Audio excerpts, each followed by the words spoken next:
ಮಧುಮೇಹ ಯಾವ್ದಾದ್ರೂ ಒಂದು ವ್ಯಕ್ತಿ ಆರೋಗ್ಯ ತಪಾಸಣೆಗೆ ಹೋಗ್ತಾರೆ, ಅವ್ರಿಗೆ ಮಧುಮೇಹ ಬಂದಿದೆ ಅಂತ ಗೊತ್ತಾಗುತ್ತೆ. ಫಸ್ಟ್ ಅವ್ರ ತಲೆಯಲ್ಲಿ ಬರೋದು ಏನ್ ತಿನ್ಬೇಕು ಏನ್ ತಿನ್ಬಾರ್ದು. ಅದಲ್ದೇನೆ ಏನಾಗ್ತಾ ಇರುತ್ತೆ ಅಂತಂದ್ರೆ ಸುತ್ತಮುತ್ತ ಇರೋರೆಲ್ಲ ಮೆಸೇಜ್ ಕೊಡ್ತಾ ಇರ್ತಾರೆ, ಇದನ್ನ ತಿನ್ಬೇಕು ಅದನ್ನ ತಿನ್ಬಾರ್ದು, ಯಾವ ತರ ಊಟ ತಿಂಡಿಲಿ ಏನ್ ಮಾಡ್ಬೇಕು ಅನ್ನೋದು ದೊಡ್ಡ ಕನ್ಫ್ಯೂಷನ್ ಆಗ್ಬಿಟ್ಟಿರುತ್ತೆ. ಸೊ ಫಸ್ಟ್ ಥಿಂಗ್ ತಲೆಗೆ ಬರೋದು ಏನು ಅಂತಂದ್ರೆ ಏನ್ ಊಟ ಮಾಡೋದು, ನಮ್ಗೆ ಮಧುಮೇಹ ಬಂದ್ಬಿಟ್ಟಿದೆ, ಶುಗರ್ ಬಂದ್ಬಿಟ್ಟಿದೆ, ನಾನು ಏನು ತಿನ್ನೋಂಗೆ ಇಲ್ವಾ. ಕೆಲವರು ಹೇಳ್ತಾರೆ ಹಣ್ಣು ತಿನ್ನಬೇಡಿ ಅಂತಾರೆ, ಕೆಲವರು ಅದನ್ನು ತಿನ್ನಬೇಡಿ ಅಂತಾರೆ. ಸೊ ಯಾವ ಥರ ಅನ್ನೋದು ಒಂದು ದೊಡ್ಡ ಕನ್ಫ್ಯೂಷನ್. ಸೊ ಅದಕ್ಕೆ ಉತ್ತರ ಏನು ಅಂತಂದರೆ, ಮೊಟ್ಟ ಮೊದಲನೇದಾಗಿ ಮಧುಮೇಹ ಬಂದಿದೆ ಅಂದರೆ ಆಹಾರದಲ್ಲಿ ಬದಲಾವಣೆ. So that is most and important. ಅದು ಆಹಾರ ಬದಲಾವಣೆ is very very important.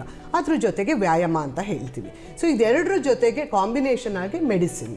So ಇದನ್ನ ಮೂರು ನಿರ್ವಹಣೆ ಮಾಡಿಬಿಟ್ರೆ ಅವ್ರಿಗೆ ಯಾವ ಮಧುಮೇಹ ಬಂದಿದ್ರೂ ನಾರ್ಮಲ್ ಜೀವನ ಸಾಗಿಸ್ಕೊಂಡು ಹೋಗ್ತಾ ಇರ್ತಾರೆ. ಸೂಪರ್, ಇಷ್ಟು ಕಾನ್ಫಿಡೆನ್ಸ್ ಕೊಟ್ಟಿದ್ದೀರಾ ನಮ್ಮ ಎಲ್ಲ ಒಂದು ವೀಕ್ಷಕರಿಗೆ.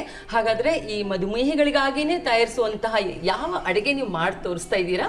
ಮಾಡ್ತಾ ಹೇಳ್ತಾ ನಾವೆಲ್ಲ ಸಾಕಷ್ಟು ಗೊಂದಲಗಳನ್ನು ನಿವಾರಣೆ ಮಾಡೋಣ. ಖಂಡಿತವಾಗ್ಲು ಹೌದು. ಸೊ ಈಗ ನಾನು ಆರಿಸ್ಕೊಂಡಿರುವಂಥ ಒಂದು ರೆಸಿಪಿ ಏನು ಅಂತಂದ್ರೆ, ಯೂಶುವಲಿ ಮಧುಮೇಹ ಅಂತ ಹೇಳಿದಾಗ ಏನಾಗುತ್ತೆ ಅಂತಂದ್ರೆ ನಾವು ಪಥ್ಯ ಆಹಾರದಲ್ಲಿ ಹೈ ಪ್ರೋಟೀನ್ ಹೈ ಫೈಬರ್ ಅಂತ ಕೊಡ್ತೀವಿ.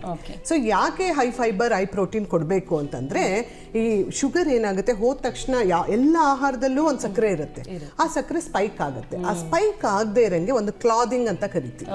ಸೊ ಕ್ಲಾದಿಂಗ್ ಕವರ್ ಮಾಡ್ತೀವಿ, ಒಂದು ಪ್ರೋಟೀನ್ ಲೇಯರು ಒಂದು ಫೈಬರ್ ಲೇಯರು, ಇದನ್ನೆಲ್ಲ ಮಾಡಿಕೊಂಡು ನೀವು ಆಹಾರ ಸೇವಿಸಿದಾಗ ಶುಗರ್ ಸ್ಪೈಕ್ ಅಂತ ಏನು ಹೇಳ್ತೀವಿ, ಶುಗರ್ ಇಮಿಡಿಯೇಟ್ ಆಗಿ ಬ್ಲಡ್ ಅಲ್ಲಿ ಹೋಗೋದಿಲ್ಲ, ಅದನ್ನ ಕಡಿಮೆ ಮಾಡಿ. ಸೊ ಅದಕ್ಕಾಗಿ ನಾನು ಎಸ್ಪೆಷಲಿ ಇವತ್ತು ಸೆಲೆಕ್ಟ್ ಮಾಡ್ಕೊಂಡಿರೋದು ಹೈ ಪ್ರೋಟೀನ್ ಹೈ ಫೈಬರ್ ಇರುವಂತಹ ಒಂದು ಬೇಳೆ ಮತ್ತು ಸ್ಪ್ರೌಟ್ಸ್ ಮೊಳಕೆ ಕಾಳು ಮತ್ತೆ ಪನ್ನೀರು ಇದನ್ನ ಸೇರಿಸಿ ಮಾಡುವಂತಹ ಒಂದು ದೋಸೆ ಅನ್ಬೋದು ಅಥವಾ ಚೀಲ ಅಂತ ಕರೀತಾರೆ.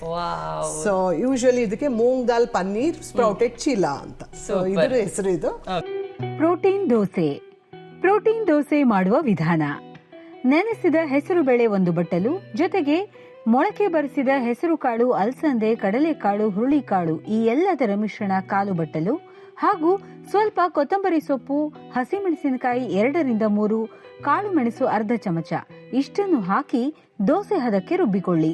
ಇದನ್ನು ಕಾದ ಕಾವಲಿಯ ಮೇಲೆ ದೋಸೆ ಬಿಟ್ಟು ಸ್ವಲ್ಪ ಎಣ್ಣೆ ಹಾಕಿ ಮೇಲೆ ಸ್ವಲ್ಪ ತುರಿದ ಪನ್ನೀರ್ ಹಾಕಿ ಮಂದ ಉರಿಯಲ್ಲಿ ಹದವಾಗಿ ಬೇಯಿಸಿದರೆ ಪ್ರೋಟೀನ್ ದೋಸೆ ಚಟ್ನಿ ಜೊತೆಗೆ ಸವಿಯಲು ಸಿದ್ಧ.